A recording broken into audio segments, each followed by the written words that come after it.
Halo semuanya, perkenalkan nama saya Ara Fitriawati, bisa dengar Ara, dengan partner saya.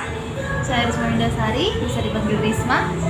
Saya Rosa Putri Cahyaning Ati, biasa dipanggil Rosa. Oh iya, podcast kita kali ini mau bahas apa nih?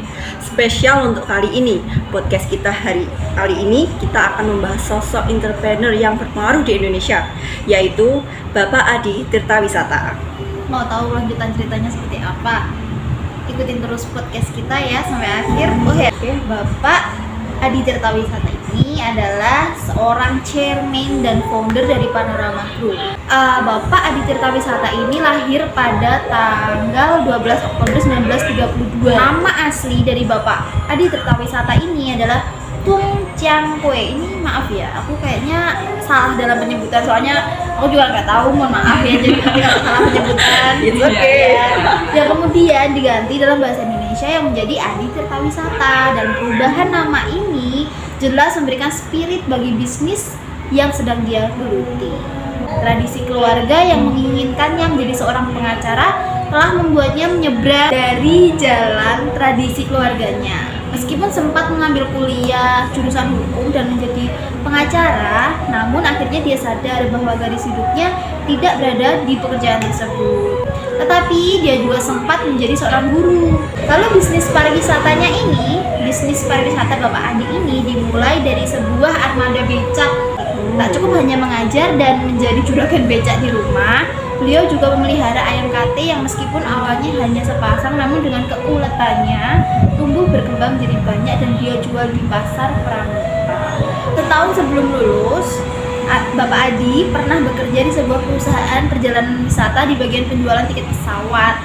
Nah, disinilah awal mulanya dia mengenal dunia kepariwisataan. Wow. Setelah meninggalkan pekerjaannya sebagai pengacara, kemudian mencoba untuk mendirikan sebuah perusahaan yang bergerak di bidang biro perjalanan dan travel wisata. Namun perusahaannya tersebut tidak berumur lama dan mengantarkannya kembali bekerja pada sebuah perusahaan perjalanan wisata.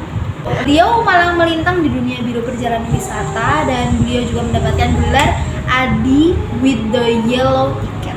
Dan setelah merasa mampu berdiri sendiri pada tahun 1967, mulailah dia merintis bisnis di bidang perjalanan wisata. Bisnisnya mengalami perkembangan yang cukup pesat hingga pada puncaknya pada tahun 1995, perusahaannya diberikan nama PT Panorama Tours. Aku pernah baca-baca nih di internet, katanya perseroan ini memiliki lebih dari 100 outlet yang tersebar di Asia Tenggara. Betul nggak sih? Ya betul banget tuh. Dari perusahaan ini juga meraih award seperti Best Service Quality Award, terus Best Travel Agency in Southeast Asia Inbound by Travel Weekly Asia Readers' Choice Award, Indonesia Travel Tourism Award, dan masih banyak lagi. Kalau aku ingat-ingat juga, beberapa poinnya sih kalau nggak salah perusahaan cikal bakal PT Panorama JTB ini berdiri di tahun 1972, betul nggak sih? Iya benar, udah lama banget ya. Awalnya adalah PT Regina Alta Panorama Tours dan baru di tahun 1995 didirikan perusahaan induk yaitu PT Panorama Sentra Wisata, dan juga perusahaan infonya yaitu PT Destinasi Tirta Nusantara.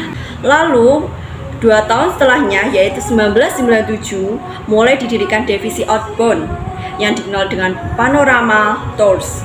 Di tahun 2017 Panorama Tours merger dengan Japan Travel Bureau. Jadi sekarang tahu nggak Bapak Adi itu udah memiliki 20 anak perusahaan loh. Sekarang estafet kepemimpinan sudah diberikan kepada anak-anak dan cucu-cucunya.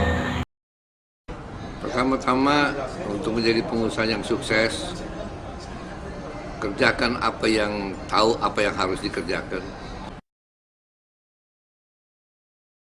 Kegagalan itu suatu kebiasaan, suatu wajar, natural yang terjadi. Seperti anak kecil aja.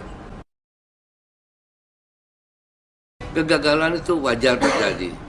Kalau kita lengah, tentunya kita gagal.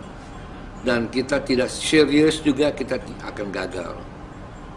Kesuksesan itu suatu hasil dari suatu perjuangan yang teguh, yang ulet, dihadapi, tetapi kesuksesan yang mendadak juga tidak membawa sukses.